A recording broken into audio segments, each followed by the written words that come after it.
A woman with no home, no money, no power, but with just one sentence made the richest billionaire in the world cry in the middle of a coffee shop. He owned a mansion so vast, so ridiculously opulent, that the echo inside seemed to have an echo of its own. Yet every single night, Julian Sterling swallowed sleeping pills just to feel a little less alone in all that space, just to quiet the echoing silence in his soul. She, on the other hand, owned nothing but a dented thermos, a perpetually leaky pen, and two mismatched shoes that had seen better decades. Yet she found herself humming sometimes, even singing softly, while she poured coffee for the graveyard shift regulars at 3 a.m. In a mere 48 hours, their impossibly different worlds didn't just touch, they collided head-on. And when the dust settled, only one of them would leave that encounter changed forever. Stick around till the very end to discover who that was, and to truly understand what home really means when all the layers are peeled back. Julian Sterling's alarm chimed at precisely 4:47 a.m., same as it always did. A precise, unyielding schedule for a precise, unyielding man.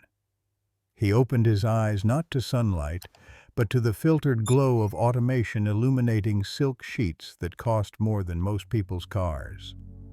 Above him, a vaulted ceiling stretched hand-painted with Italian cherubs who looked down with an unsettling, almost judgmental innocence. And the air, it carried the faint, unmistakable scent of money, a cool, detached blend of expensive leather from the study, his bespoke cologne, and the cold metallic tang of steel, a scent that to Julian had long since lost any pleasant association. 63 rooms. Can you imagine? An indoor pool that shimmered invitingly, yet he hadn't dipped a toe in it for months. A garage designed to house 22 luxury vehicles, each a testament to his staggering wealth. And within all that, just one man. One lonely, unfulfilled man. He walked barefoot, the cool marble a stark contrast to the warmth he craved past Picassos and Warhols. He never even glanced at anymore. They were just expensive wallpaper, now relics of a past obsession. He tapped the thermostat up to 74 degrees, but the chill he felt was far deeper than any room temperature could fix. It was a cold that settled in his bones, a pervasive emptiness. In the sprawling, professional-grade kitchen, his private chef, a man who could easily run a Michelin-starred restaurant, asked with quiet deference, "What would you care for this morning, Mr. Sterling?" "Nothing," Julian muttered, his voice raspy with disuse. "I'm full." He wasn't, not even close. He was, in fact, profoundly hollow, a cavern where a soul should be. Forbes magazine, with its glossy, authoritative pages, listed his net worth at a staggering $4.8 billion. But that number, that immense, awe-inspiring figure, felt less like an achievement and more like graffiti scrawled carelessly across a tombstone, a monument to a life unlived. He'd tried every classic cure for this particular brand of existential malaise. Hadn't he yachts that could cross oceans? Private islands bought on a whim? Art collections that rivaled small museums? He'd even tried love, or at least a brief, carefully negotiated marriage that ended not in heartbreak but in a calm, mutually respectful handshake and a rather substantial check. Nothing stuck. Nothing ever did. It was all fleeting like sugar melting on the tongue, leaving behind only a faint, unsatisfying sweetness. So that morning, he did what he'd been doing for months now, driven by an unnamed, desperate urge. He slipped out a side door, leaving the gleaming Bentley with its custom plates and tinted windows gathering dust in the garage. He walked out into the pre-dawn chill of the city, dressed in a 10-year-old hoodie and a pair of scuffed sneakers that had seen better days. A deliberate act of anonymity. No bodyguard shadowing his every move, no wallet to flash, no credit cards to tempt. Just a burner phone, its only purpose to call a car if he truly needed it, and the raw, unvoiced hope that something, anything at all, would finally feel real, that he might find a flicker of authentic life outside his gilded cage. Grace Ramirez parked her ancient, sputtering 1992 Corolla behind the diner, the same spot she always did. She turned the engine off, and the silence that followed was broken only by the comforting, rhythmic tick of the metal cooling itself down. A familiar lullaby. She owed 3 months back rent on a storage unit, a small, dusty cube that held the sum total of everything she still called hers. Everything that mattered. 3 precious photo albums, their pages curling at the edges, filled with faded smiles. Her grandmother's locket, a cool weight against her skin, a constant reminder of enduring love. And a yellow sweater, threadbare but soft, that she'd worn in 5th grade, a tangible link to a childhood that felt a lifetime away. The car's back seat wasn't just a back seat, it was her closet, neatly organized with a few changes of clothes. The front seat. That was her dining room where she ate meager meals, sometimes just a granola bar, watching the city wake up. This old Corolla, humble as it was her sanctuary, her mobile home. Inside the diner, the fluorescent lights buzzed with a low, insistent hum, casting a harsh, unforgiving glow. They buzzed like cheap angels, she often thought, watching over the weary souls who drifted in and out. She tied her apron, the familiar knot, a comforting ritual. 2 pockets empty except for a perpetually leaky pen that always left a small blue stain on her thumb. She greeted the early morning customers by name, a warm, genuine smile on her face, even when they more often than not forgot hers. It didn't matter. Her kindness wasn't transactional. Tips were thin tonight. A solitary dollar here, a few quarters there. One guy, after a particularly long and demanding order, left a single sticky nickel on the table. Did she frown? Did she sigh with exasperation? Not Grace. She still flashed him the same dimpled, genuine smile she'd give to her favorite aunt, the one who always brought her a small, thoughtful gift. Because Grace lived by a rule, a simple, profound philosophy that guided her every action.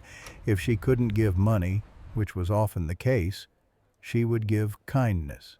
And if for some reason even kindness felt beyond her reach, Hi, then she would give prayer. I'm fine, thanks for coming. Because everyone she believed deserved something good. At 2:53 a.m., precisely, a frail-looking man shuffled in. His hoodie was pulled low, almost obscuring his face, and his shoulders were folded inward like a closed book, shielding himself from the world. She recognized the posture instantly.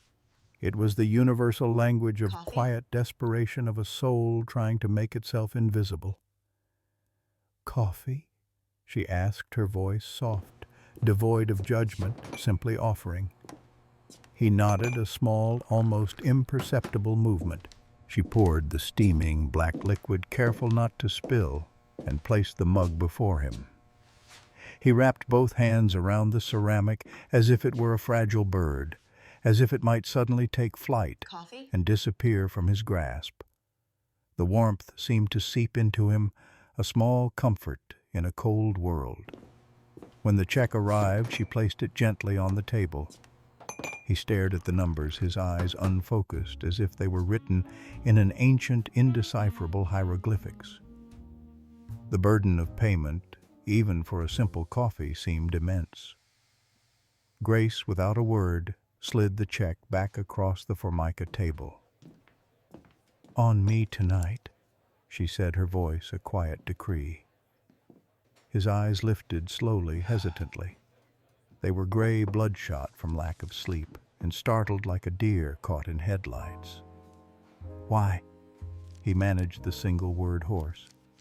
"Because I've been hungry," she replied, her gaze steady, unwavering. "And someone once fed me when I had nothing." That was it. No lecture, no pity, no expectation of gratitude, just a simple shared truth. Julian Sterling, the billionaire, the titan of industry, utterly disguised in his worn hoodie, felt something profound crack open inside his chest. It wasn't pain, not exactly. More like a sudden, unexpected release, a thawing of a long-frozen part of him. He didn't know her name yet. He only knew that she moved through the harsh, fluorescent light of the diner like sunlight itself, warm, free, utterly impossible to trap, and completely without artifice. And he found himself, for the first time in what felt like forever, wanting to chase that light. The very next night he returned, not at 2:53 a.m., but earlier, driven by a new, unfamiliar urgency. He couldn't shake the memory of her quiet kindness, the way her words had settled in his heart. Grace was outside on her smoke break, except she didn't smoke. She just stood there, leaning against the diner's grimy brick wall, her head tilted back, staring up at the vast, indifferent canvas of the stars.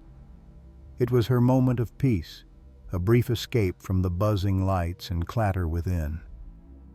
Julian lingered near the dumpster, a shadow in the alley, his hands shoved deep into his pockets, trying to appear nonchalant, yet feeling anything but. "Thank you for the coffee," he said, his voice a little rougher than he intended. She turned, startled for a split second, then her face broke into that familiar, unforced smile. "You're back." There was no surprise in her tone, only a gentle acknowledgement. "Couldn't stay away," he admitted, a small, almost boyish grin touching his lips. "Everybody says the coffee's terrible," she teased, her eyes twinkling. "It is," he conceded, a genuine laugh escaping him. "Absolutely undrinkable, actually. But the company's good." She laughed, then, a soft, unguarded sound that seemed to chase away the night's chill. It was a laugh that resonated with a quiet joy, a sound he realized he hadn't heard in far too long. He took a breath, steeling himself.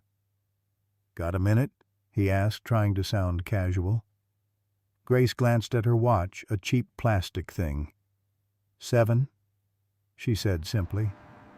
"Then I've got tables waiting." He pointed to the curb, a cracked patch of concrete under a sputtering street lamp. They sat side by side, the hum of the city, a distant rushing sound like surf crashing far away.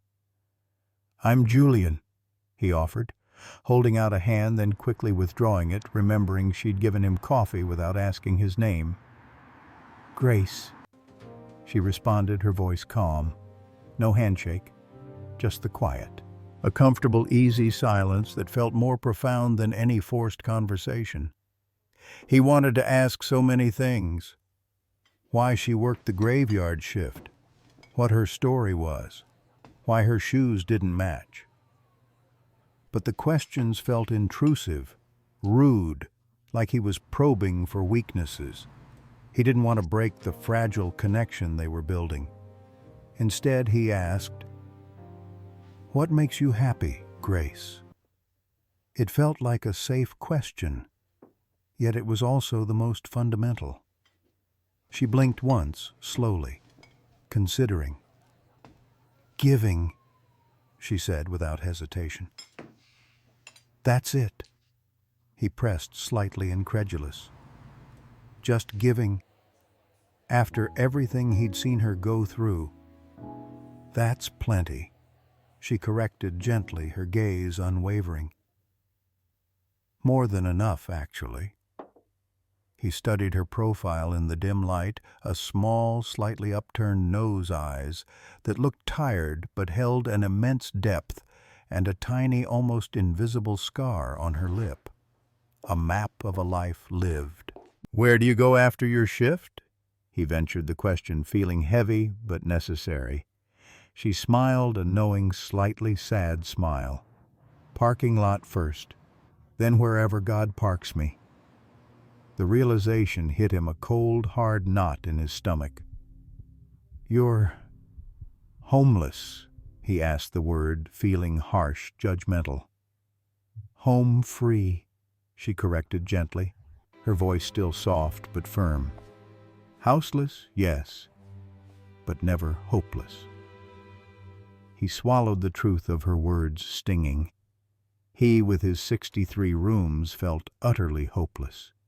She, with nowhere to lay her head, carried hope like a beacon. "I have a guest house." He blurted out the words, tumbling over each other. "It's empty. You could—" She lifted a hand, stopping him mid-sentence. "I've taken charity before, Julian. It always costs more than money. It costs a piece of yourself sometimes. I'm okay." Her refusal was gentle but absolute. "But winter's coming," he argued, desperation creeping into his voice. He imagined her out in the cold. "Winter's always coming," she said, shrugging slightly. "Doesn't mean you have to let it into your heart. Still got summer in me." He felt the conversation tipping, sliding towards an uncomfortable imbalance. But Grace, with an almost imperceptible shift, steered it back to level ground. "Why do you wander the streets at night, Julian?" she asked, turning the question back on him. Her gaze was direct, disarming. He almost lied, almost invented a demanding late-night job or a sick dog needing a midnight walk. But something in her eyes, that unwavering honesty, made him hesitate. Instead, he whispered the confession, raw and unexpected. I gotta go. "I'm looking for something buildings haven't given me." She nodded slowly, like she understood completely, like she'd heard that exact sentiment 1,000 times before from 1,000 different souls. There was no judgment, only quiet recognition. The diner bell dinged, a sharp, insistent sound signaling the end of her 7 minutes. She stood gracefully without effort. 7 minutes gone. I gotta go." As she reached the door, she paused, turning back. "Julian?" "Yeah," he responded, his heart thumping in anticipation. "Whatever you're hunting," she said, her voice soft but clear, "try looking inside other people. You might just get found yourself." Then she disappeared into the harsh fluorescent light, leaving him sitting there on the cold curb, feeling utterly stripped bare, yet strangely, profoundly seen. Julian couldn't sleep again. Grace's words, her quiet strength, her profound simplicity, had burrowed deep under his skin. Look inside other people. You might just get found. What did that even mean? At 3 a.m., unable to endure the silence of his mansion any longer, he finally drove the Bentley after all. He parked it 2 blocks from the diner, tucked away in the shadows, and walked the rest of the way, the cold night air biting at his exposed skin. His initial impulsive thought was to hand her cash. Thousands. To see her face light up with relief, to solve her problems with the one thing he had in abundance. But even as the thought formed, it felt wrong. It felt like a transaction, a science experiment designed to elicit a predictable response. And after their conversation, he knew Grace wasn't predictable. She wasn't an equation to be solved with money. So he went smaller, more subtle. For the next 5 nights, he arrived as Hoodie Guy, a silent, unassuming figure. He ordered the cheapest thing on the menu, toast usually, and then, under the plate, he'd leave crisp $100 bills. He'd slip out before she could even process it, watching from the window across the street, a silent observer. Grace found them every single time, and every single time he watched her sigh a soft, almost imperceptible exhalation, that wasn't of surprise or greed, but something akin to weariness. Then, without a moment's hesitation, she'd slip every single bill into the communal tip jar shared by the entire crew. She didn't keep a dime. He watched, stunned, his carefully constructed test yielding an entirely unexpected result. She wasn't playing by his rules. On the sixth night, feeling a desperate need to provoke a reaction, he left something more substantial. A Rolex. Not just any Rolex, but a vintage piece worth more than her car, probably more than her entire life's accumulated possessions. He watched her discover it, her eyes widening not with delight, but with a flicker of alarm. She tried to chase him down the street, calling out the expensive watch clutched in her hand, desperate to return it. He ducked into a dark alley, his heart pounding a frantic rhythm against his ribs. The lesson, he realized, was starting to hurt. It wasn't just about her. It was about him. Finally, on the seventh night, he left a note. A handwritten, slightly clumsy note tucked under a sugar packet. "Grace, let me buy you dinner. Just dinner. Same diner, my treat. No strings, no expectations. Say yes. Hoodie guy." He waited, his nerves frayed, wondering if she'd even respond. The next morning, tucked under his empty coffee cup, was a small, folded receipt. On the back, in neat turquoise ink, her reply, "Dinner happens after my shift. 6 a.m., booth 3. Bring an appetite for conversation." An appetite for conversation. Not for charity, not for a handout, for real connection. His heart did a strange flip. This was going to be harder than he thought. And perhaps, finally, more real. The diner at 6 a.m. was a different beast. The harsh fluorescent lights still buzzed, but now they illuminated the lingering smell of bleach from the overnight cleaning crew, mingling with the comforting, greasy aroma of bacon and frying eggs. It was a smell of honest work, of early mornings of sustenance. They sat across from each other in booth 3, the chipped formica table between them. Julian, trying to appear respectable, wore a fresh pressed shirt. Grace, having just finished her shift, still had a faint smear of syrup on her cuff, a badge of her labor. "Order anything," he said, trying to sound generous but also a little awkward. He gestured expansively at the laminated menu. She didn't even glance at it. "Oatmeal and fruit, please," she told the new waitress, a young, tired-looking woman. A simple, wholesome choice. He, on the other hand, ordered an omelet the size of a shoebox stuffed with everything. A silent declaration of his accustomed extravagance, perhaps, or simply a nervous overcompensation. For a while they ate in silence, the clinking of cutlery and the murmur of other patrons filling the void. Julian picked at his omelet, suddenly feeling foolish. Then Grace spoke, her voice quiet but direct, cutting through the awkwardness like a warm knife through butter. "You're trying to save me, Julian. Stop." He lowered his fork, surprised by her bluntness. "I'm trying to understand you," he countered, a defensive edge in his tone. "Same danger," she said, her eyes meeting his, holding his gaze steadily. Trying to understand someone often leads to trying to change them, to fix them. He exhaled slowly, the air leaving his lungs in a rush. "Grace, I've got more money than I could possibly spend in 10 lifetimes. Let me help, really help." He genuinely meant it. He wanted to solve her problems, to wipe away her struggle. She leaned in slightly, her voice dropping to an almost conspiratorial whisper, but carrying immense wisdom. "Money's a river, Julian, a powerful, life-giving river. You dam it up, hoard it, let it sit stagnant, and it goes stale. It becomes a swamp. But you let it flow, let it move freely, and it feeds fields. It nourishes life. But if you dump it all at once in one massive, uncontrolled torrent, you don't help. You drown the crops. You destroy everything." He blinked, processing her analogy, which was far more profound than he'd expected. "Did you minor in philosophy?" he asked, a small, genuine smile forming on his lips. I majored in surviving, she replied, a wry twist to her own smile. And in that you learn a lot about what truly sustains life. He exhaled again, a deeper breath this time. He felt a wall inside him begin to crumble just slightly. Tell me what you need, Grace, he pleaded, dropping all pretense. What can I do? She returned his question with one of her own, equally simple, equally devastating.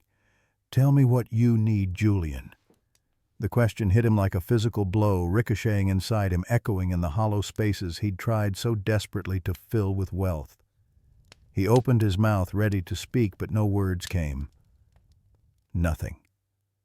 The answer, the truth, was lodged somewhere deep, inaccessible. Suddenly, unexpectedly, tears pricked at his eyes. He tried to blink them back to maintain his composure, his billionaire facade. But it was too late. She reached across the table, her hand small and calloused, gently touching his wrist. Her touch was warm, steady, utterly non-judgmental. It's okay not to know, she said, her voice soft as a whisper. It really is. But don't hand me cash to avoid answering that question for yourself. His shoulders began to shake, a tremor, starting deep within him and rising to the surface. Right there in booth 3 of a greasy diner, Julian Sterling, the man whose face had graced Forbes' covers the ruthless boardroom barracuda, finally broke. He cried openly, uncontrollably, into his overcooked eggs. Grace let him. She didn't pat his back, didn't shush him, didn't offer platitudes. She simply sat there, her hand still on his wrist, offering her quiet, unwavering presence. And in that moment, her presence was everything. When the storm had finally passed, when his breathing had steadied, and the tears had subsided, leaving him feeling raw, but strangely lighter, she spoke again. Come with me, after I clock out, Julian. I'll show you something. And he, without hesitation, knew he would follow. They drove. Not in his gleaming Bentley, which still sat 2 blocks away, but in her beat-up Corolla, its engine groaning a little as they pulled away from the diner. The interior smelled faintly of old coffee and a cheap air freshener, a stark contrast to the sterile luxury of his own vehicles. Yet for the first time in ages, Julian felt a sense of ease, a quiet anticipation. She took him under a bridge, a place he'd only ever seen from the insulated comfort of his car, a blur of concrete and graffiti. Here, beneath its imposing arch tents, huddled together like shy makeshift mushrooms, a community hidden in plain sight. A man with no teeth, his face weathered by years on the streets, waved at Grace, a genuine smile crinkling the corners of his eyes. She waved back, then turned to Julian, her hand resting lightly on his arm. This is my friend, she said, simply, introducing him without labels, without backstory, without the weight of his billions. He was just her friend. It was a profound act of acceptance. They walked down a narrow, trash-strewn alley where makeshift cardboard condos leaned precariously against brick walls, testament to human ingenuity and desperation. Further on, a woman sat on an overturned bucket, cradling a shivering chihuahua to her chest, its tiny body trembling despite the warmth of her embrace. Grace knelt without hesitation, scratching the dog gently behind its ears, murmuring soft words. She asked about the woman's daughter by name, inquired about her schooling, and even remembered the girl's upcoming birthday. Julian watched her. He watched her weave through misery, through hardship, through lives that society had deemed invisible, like a resilient thread through tough cloth. She never snagged, never broke, never snapped. She simply connected.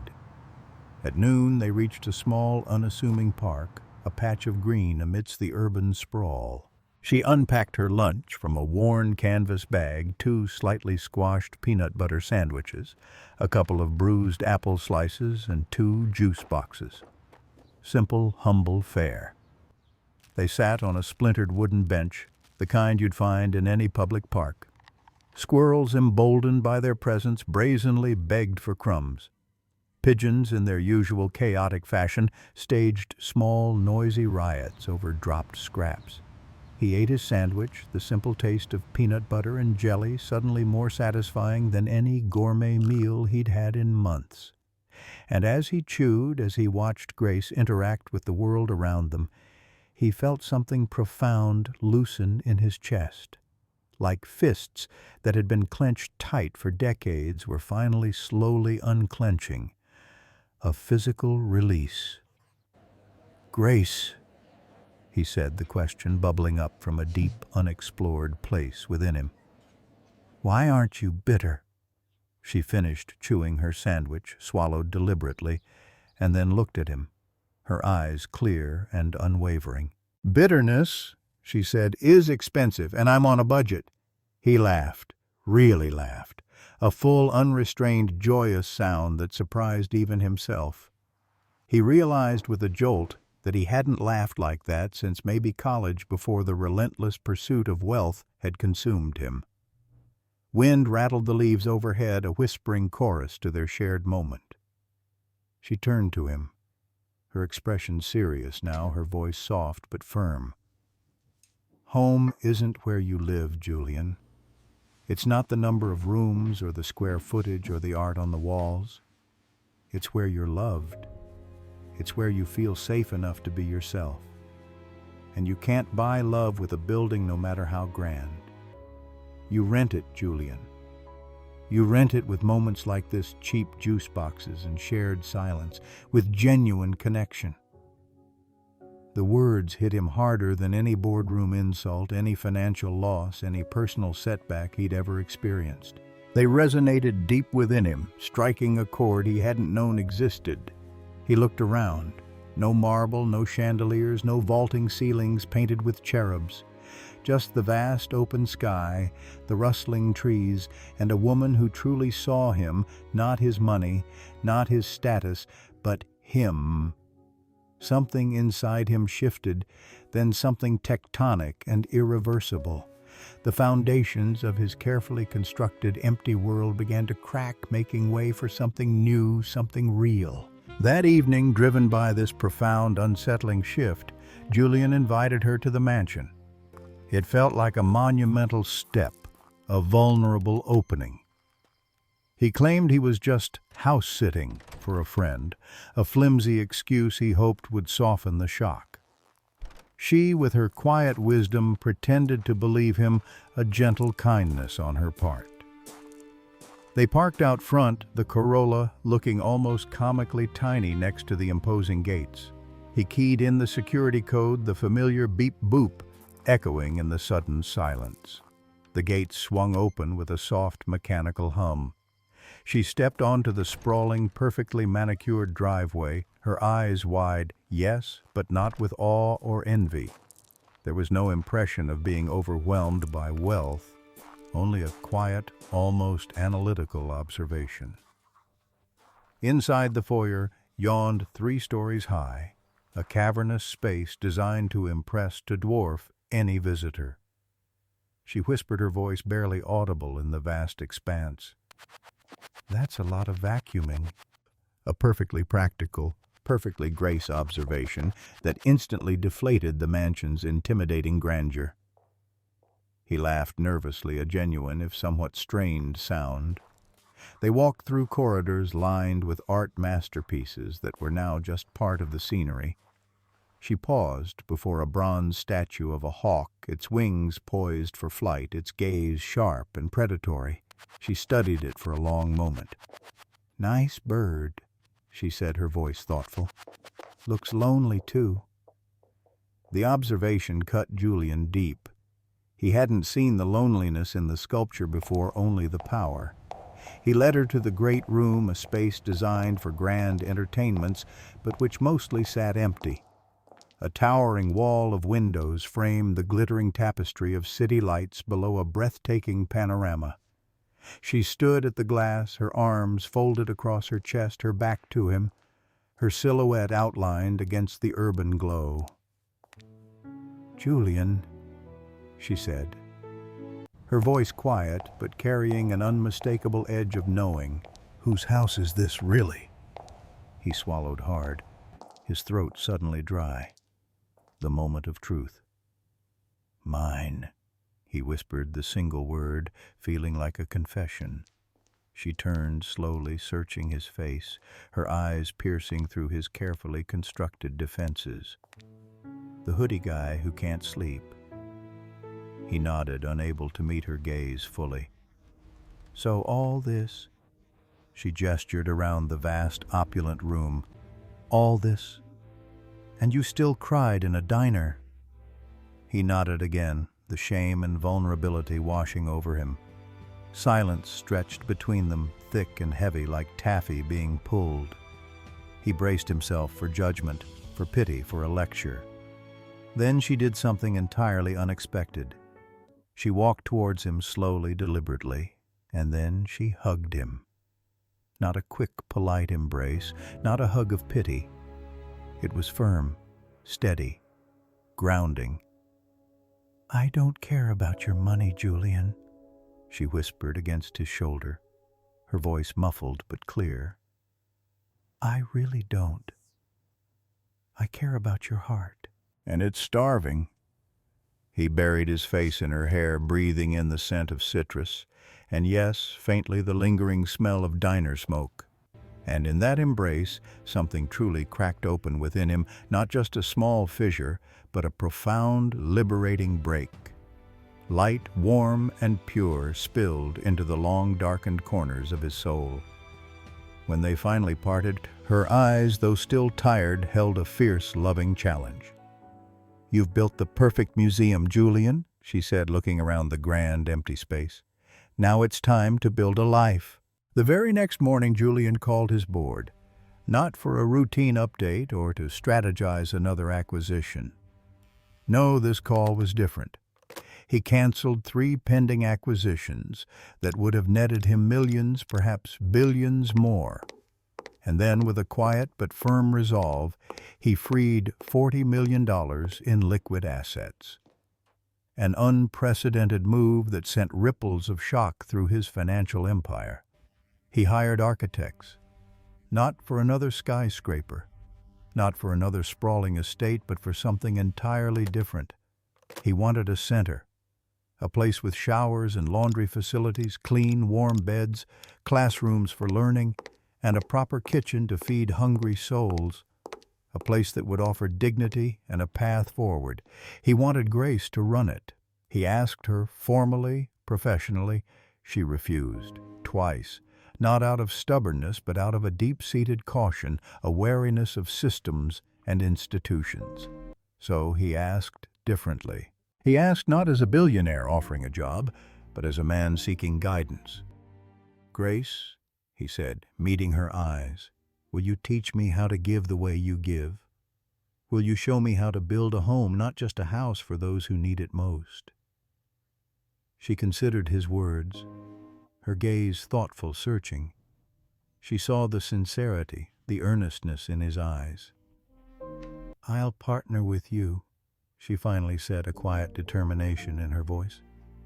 "Not for salary, Julian, not for a paycheck, for a stake in humanity, for the chance to make a real difference."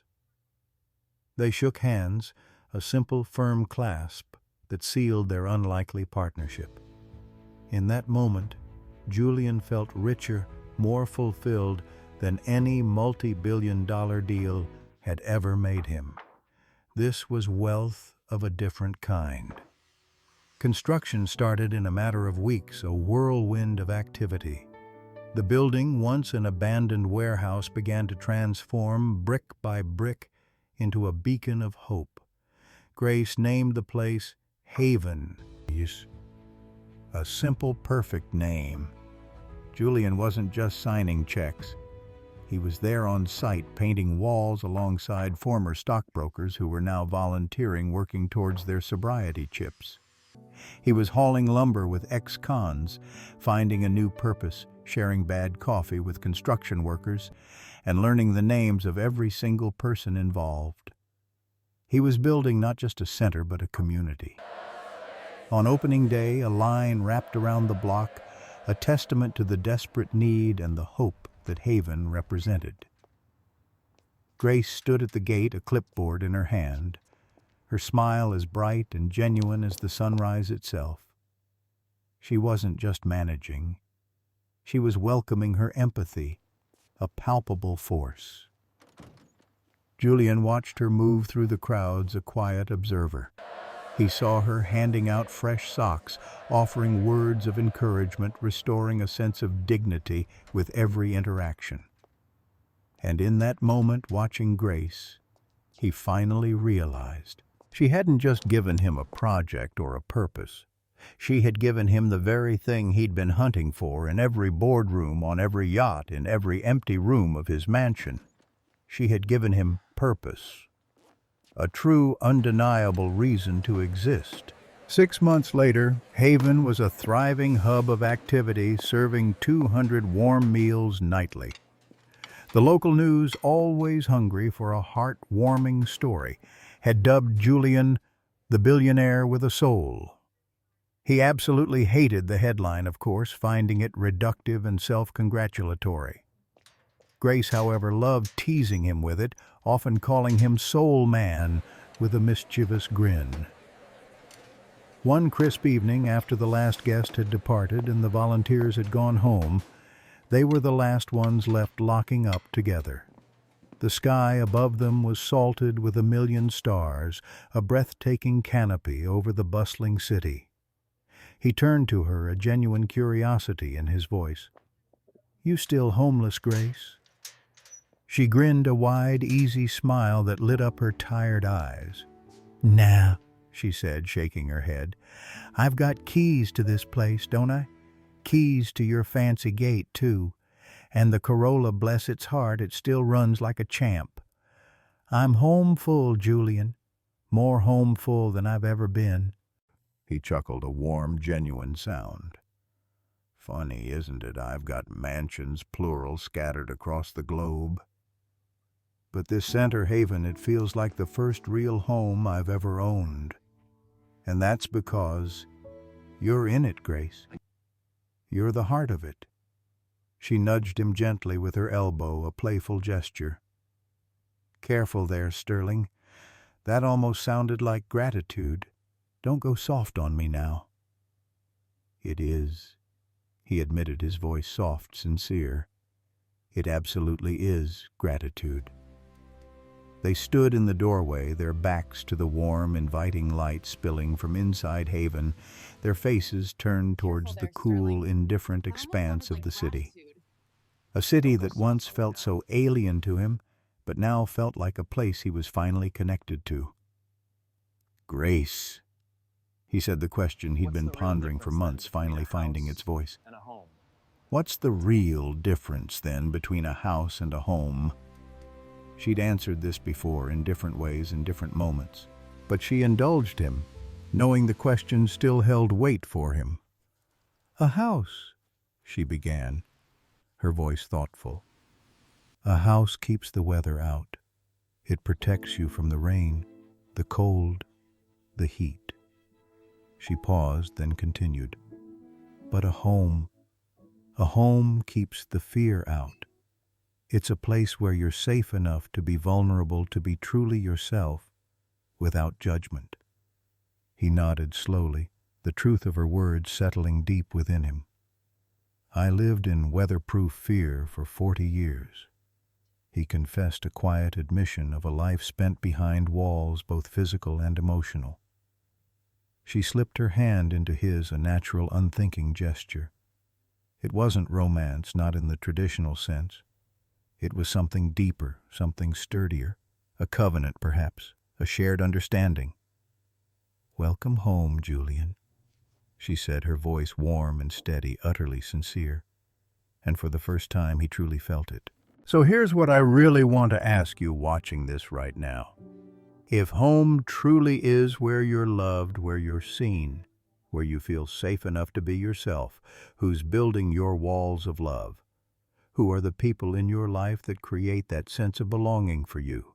And just as importantly, whose walls are you helping tear down? Are you reaching out, offering that quiet presence, that genuine connection that can make all the difference? Drop a comment below. Seriously, take a moment. Tell us the smallest, most unexpected moment that made you feel truly undeniably at home.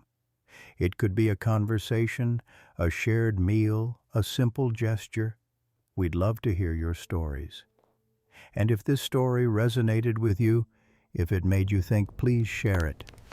Share this story with someone who perhaps thinks money can buy warmth, or that success is measured only in dollars.